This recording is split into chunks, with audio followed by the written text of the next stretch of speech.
hospital in Atlanta, Emory University Hospital, says it is preparing to receive a patient with the Ebola virus airlifted to this country from Africa while in isolation.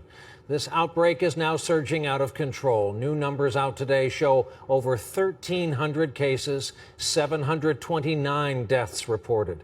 In this country, the CDC has issued what they call a level 3 travel warning. That's their highest level. So far, it concerns those Americans headed to the infection region in Western Africa. This while U.S. hospitals have been put on notice, all of them, to be alert for patients who may have the symptoms after returning from that part of the world especially.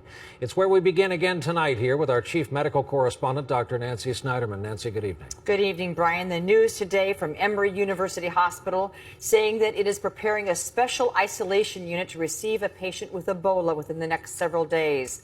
Which patient will be treated, we are not sure. But in the meantime, 2 American lives are hanging in the balance. The relief agency Samaritan's Purse said today the conditions of 2 of their American volunteers in Liberia, Dr. Kent Brantley and Nancy Wright-Bull, are deteriorating. Yesterday, an experimental serum arrived in Liberia, but only 1 dose. When Dr. Brantley heard that, he asked that it would be given to Nancy and not to be given to him.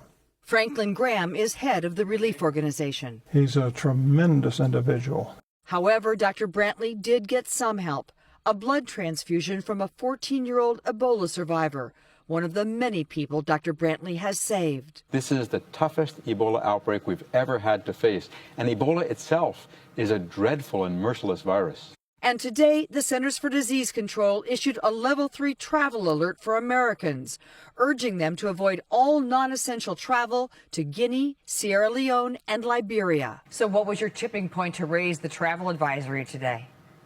We were concerned that if you traveled there for a non-essential reason and had to go to the hospital, that might be a problem. In Brooklyn Park, Minnesota, home to America's largest Liberian community, officials are discussing added precautions because so many residents travel back and forth. Our community has a significant amount of concern and, quite frankly, fear over what's going on and the likelihood or possibility that the virus could be introduced into our community. The situation is so dire in Western Africa, the Peace Corps is bringing home 340 volunteers. Shreya Nyen left Guinea last week. Your first reaction is sort of to freak out, to be afraid. We've all heard about Ebola. We all know that it's a horrible way to die. I don't have to tell you that Americans are worried. We should be able to be very rational about this. You can't catch Ebola from someone who's not sick and very sick with it, and you can't catch it by casual contact. It requires really intense contact where there's exposure to body fluids. In the meantime, the World Health Organization has announced a $100 million response plan.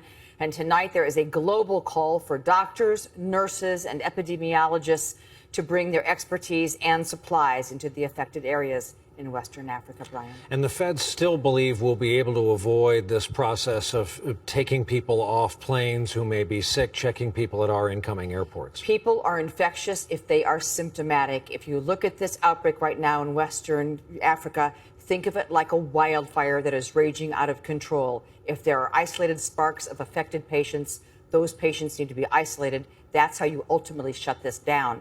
But it's going to be months, not weeks. And in the meantime, the patient that's coming to the United States is going to get the expertise of a very sophisticated medical system and will not be putting other people at risk.